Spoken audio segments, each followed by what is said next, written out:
Welcome to the Simplify Your Life podcast. It's Coach Simona, and I'm glad you decided to tune in.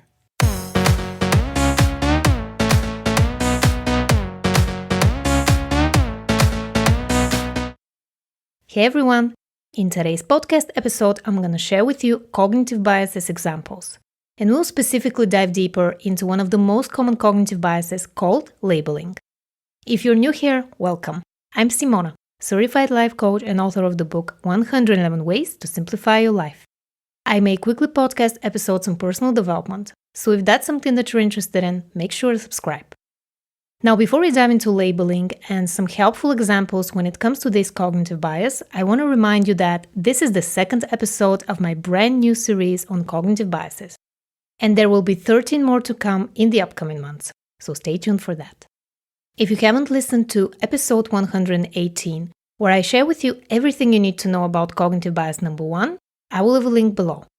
I've also made a special YouTube playlist so you can listen to all the episodes on cognitive biases by visiting youtube.com/CoachSimona. Now, before we explore labeling in depth, let's clarify what a cognitive bias actually means. A cognitive bias is a systematic error in thinking that affects the decisions and judgments that people make. Another popular term that has the exact same meaning as cognitive biases is cognitive distortion. Now, as we already mentioned, the cognitive bias we're going to explore in depth today is called labeling, also known as global labeling or mislabeling. All of these terms mean exactly the same, so to make it easier, we'll use the term labeling for this podcast episode. So, what is labeling? It's an extreme form of overgeneralization, in which we attach an unhealthy universal label to ourselves and others. The truth about this cognitive distortion is that humans are way too complex to be described by such a simple descriptor. When we label, we often take one characteristic of a person and apply it to the whole person. For example, you failed on a test, so you say to yourself, I'm a failure.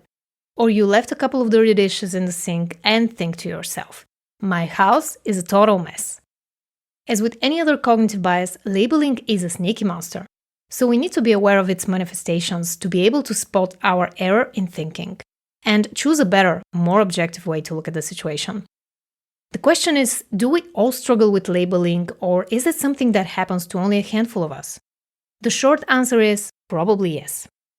While we can't confirm that is the case for every single person on planet Earth, it's definitely something that's quite common for us humans.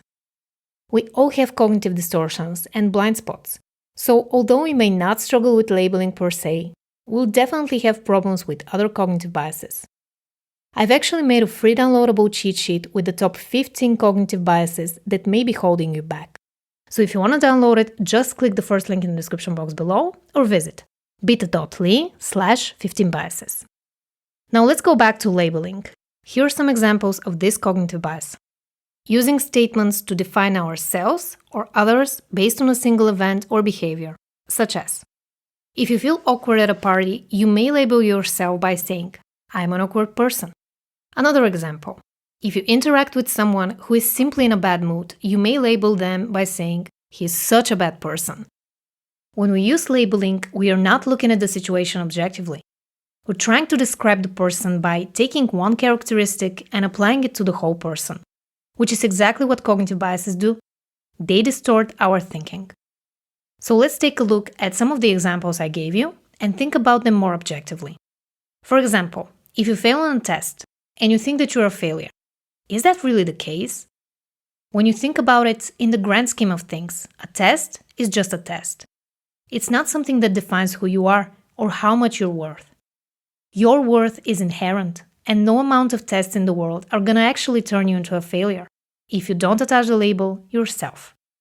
Now, let's dive deeper into the example of labeling someone else as a bad person. Maybe they were impatient because they were in a hurry or having a really bad day. That doesn't mean that they're a bad person. That simply means that we took one reaction out of context and tried to label the person incorrectly. There may be another explanation. We simply don't know. So anytime we make a broad assumption about someone, we need to address the fact that we may be completely wrong. As David Burns says, you're more like a river than a statue. So stop trying to define yourself with negative labels. They're overly simplistic and wrong. Would you think of yourself as an eater just because you eat, or a breather just because you breathe? That's such a good quote. Now let's be honest here. Labeling can alienate people. It can put you or someone else in a defensive position. So before we label ourselves or someone else, it would be beneficial to step back and assess the situation objectively. So how can we do that? What can help a lot when it comes to spotting labeling is to ask yourself the following questions. Number 1, is this a fact? 2, what evidence can I collect to support this statement? 3, am I being rational here, or is this a cognitive bias? 4, if this is a cognitive bias, which one is it? These questions will make even more sense as we go deeper into the topic with the next episodes from the cognitive biases examples. If you're curious to see a preview of what's about to come, make sure to download your free cheat sheet at bit.ly/15biases. Now, let me know in the comments below, is labeling something that you've struggled with, and which one of these examples resonated with you the most? Thank you so much for listening.